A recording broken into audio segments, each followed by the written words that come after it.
शालीन बौद्धिक पत्रकार टीकाराम यात्री खासै कुनै विवादमा आउँदैनन्, तर उनलाई केही समय अघि राजावादी हुँदै तिनकुने घटनाको जिम्मेवार भनी सामाजिक सञ्जालमा केहीले आलोचना गरे। के साँच्चै टीकाराम यात्री राजावादी हुन् त? नमस्कार। सांसारिक दृष्टिकोणले म मानवतावादी, राजनैतिक रूपमा लोकतन्त्रवादी। एकदम एकतर्फी, अमर्यादित र तुच्छ विश्लेषण गर्ने विश्लेषक सौरभलाई बारम्बार उनको कार्यक्रममा बोलाउनुको अर्थ के? हुन त कोही व्यक्ति राजावादी बन्नु कुनै अपराध त होइन, उसको व्यक्तिगत वैचारिक स्वतन्त्रता हो। तर यसमा भिडियो नै बनाउन जरुरी थिएन होला पनि। तर उनको भद्र छवि र म पनि उनको शुभचिन्तकको नाताले यो भिडियो बनाएको हुँ। दलहरूलाई प्रतिबन्ध लगाउने, इन्टरनेट बन्द गर्ने, टेलिभिजन, रेडियो, समाचार, सञ्चार माध्यम, अभिव्यक्ति स्वतन्त्रता सबै बन्द गर्ने, अनि त्यो परिकल्पना गरे हो त? त्यो कसले निम्त्याएको त? त्यही कारणले गएको होइन राजतन्त्र?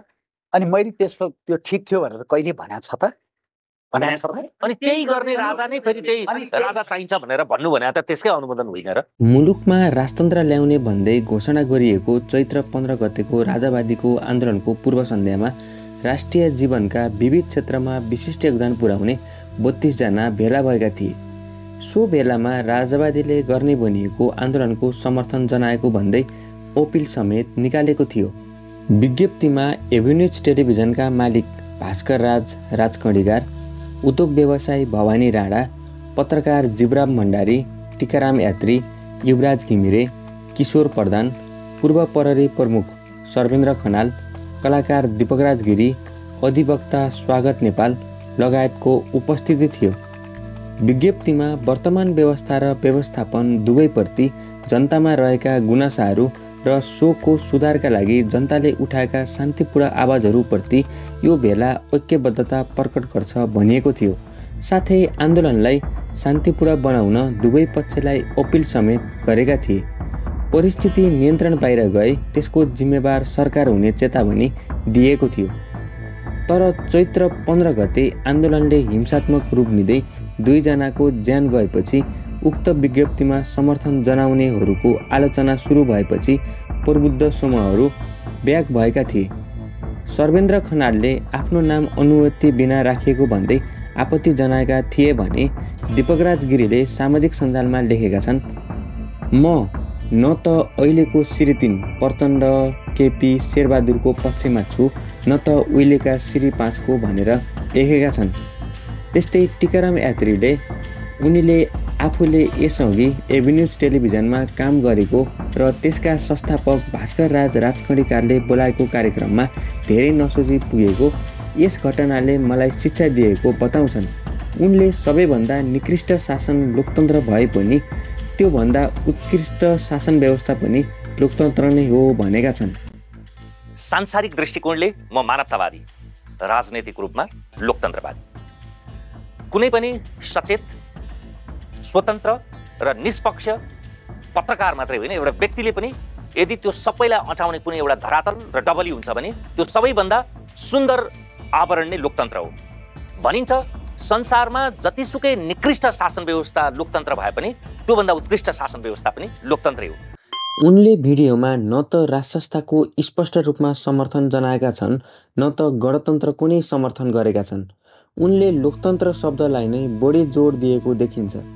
लोकतन्त्र भनेपछि गणतन्त्र पनि त्यसैभित्र आउला जस्तो लाग्ला, तर लोकतन्त्र र गणतन्त्र एउटै जस्तो लाए पनि एउटै होइनन्। गणतन्त्र भनेको शासन प्रणालीको एक स्वरूप हो जहाँ राजा वा वंशानुगत शासन हुँदैनन्। त्यसको सट्टामा जननिर्वाचित वा प्रतिनिधिहरूद्वारा चयनित राष्ट्र प्रमुख वा राष्ट्रपति हुन्छन् भने लोकतन्त्रमा जनताको स्वतन्त्रता, समानता, स्वतन्त्र निर्वाचन, अभिव्यक्ति स्वतन्त्रता, कानुनी शासन, मानव अधिकार आदि कुराहरू सुनिश्चित हुन्छन्।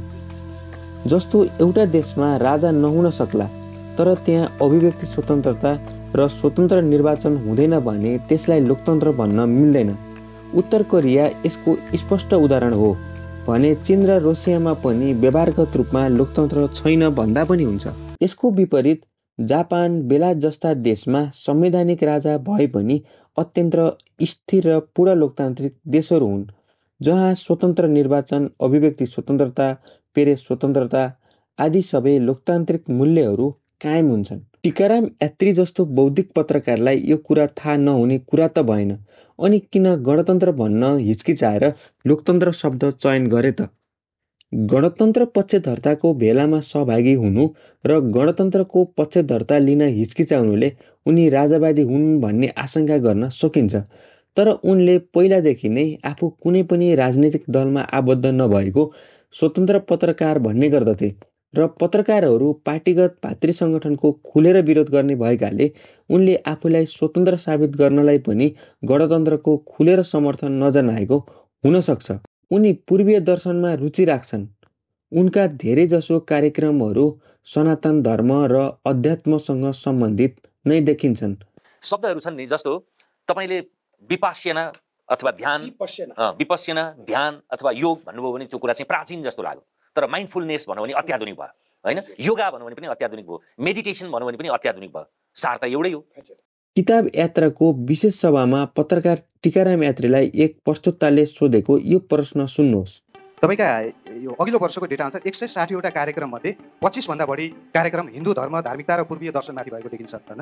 अनि तीमध्ये गेस्ट मध्ये अतिथि हेर्ने हो भने 5 महिला, 36 कार्यक्रममा 5 महिला, 2 मधेसी, 6 जनजाति र 1 जना दलित मात्र देखिन्छ 125 कार्यक्रम मध्ये। यो चाहिँ जस्तो हिन्दू धर्मसँग सम्बन्धित प्रोग्रामहरू चाहिँ बढी आउनु र अन्य समुदायको प्रतिनिधित्वहरू कम आउनुको कारण चाहिँ यसमा चाहिँ अन्य जानकार विज्ञ व्यक्तिहरू चाहिँ हाम्रो समाजमा कम भएको हो कि, अथवा पत्रकारितामा यसरी एउटै विषयमाथि र एकै समुदायमाथिलाई नै प्रतिनिधित्व गराएर चाहिँ बारम्बार अतिथि बोलाउनु चाहिँ कतिसम्म जायज हो यो विषय?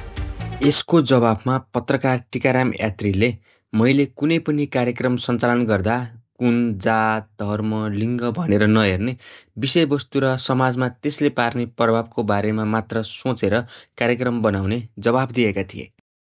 पूर्व राजाले प्रजातन्त्रको पूर्व सन्ध्यामा जनताको नाममा गरेको सम्बोधनपछि आजको दिनसम्म उनका अतिथिको चाट हेर्ने हो भने चैत्र 15 को तिनकुने घटनाभन्दा अगाडि 1 महिनाभन्दा कम समयमा राजावादी आन्दोलनका फिल्ड कमान्डर दुर्गा परसाई, रापरपाका उपाध्यक्ष रोविन्द्र मिश्र र राजावादी आन्दोलनका संयोजक नवराज सुवेदीसँग अन्तर्वार्ता लिएका थिए भने अहिलेसम्म पनि गणतन्त्रको पक्षमा लिएको एउटा बलियो अन्तर्वार्ता देखिँदैन।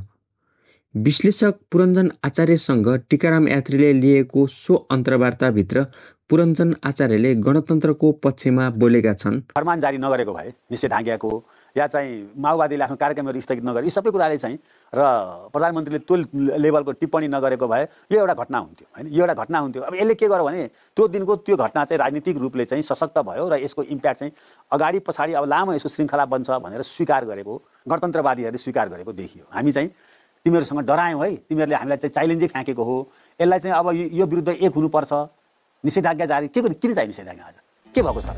तर टाइटल र क्लिपमा यो कुरा हाइलाइट नगरेर राजावादीलाई नै बल पुग्ने अभिव्यक्ति हाइलाइट गरेको देखिन्छ। सुरुमा केपी ओलीको अन्ध समर्थक, राष्ट्रवादी विचार राख्ने र संविधान र राष्ट्रिय गीत म मान्दैन भन्ने अमर्यादित टिप्पणी गर्ने सौरभलाई बारम्बार मौका दिँदा उनको ओजलाई नै कमजोर गराएको धेरैको टिप्पणी छ। संविधान सभाको घोषणा भएपछि म भोट हाल्न गएको छैन है।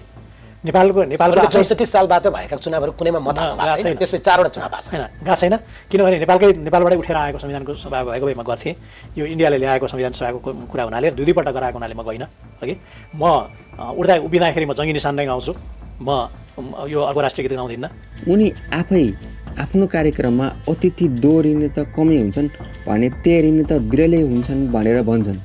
अनि फेरि आफै राजावादी विचारलाई समर्थन गर्ने र पटक पटक विवेकहीन टिप्पणी गर्ने सौरभलाई अहिलेसम्म AP1 टेलिभिजनको तमसमा ज्योतिर्गमय र आफ्नै यात्री मिडियामा गरेर 14 भन्दा बढी अन्तर्वार्ता लिएका छन्।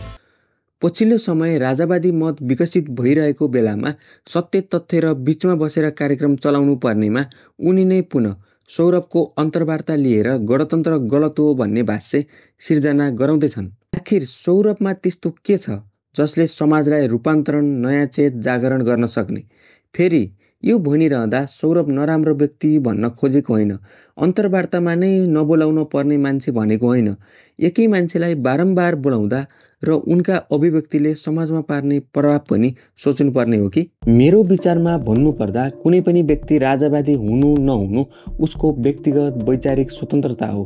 कसैले राजा मान्दैमा ऊ अपराधी नै हो भन्न खोजेको होइन। टिकाराम यात्रीको जुन किसिमको शालीन, भद्र र बौद्धिक छवि छ त्यसले गर्दा उनका प्रशंसकले आशंका गरेका हुन्। भनिन्छ नि सेतो चिजमा दाग छिटो लाग्छ भनेर।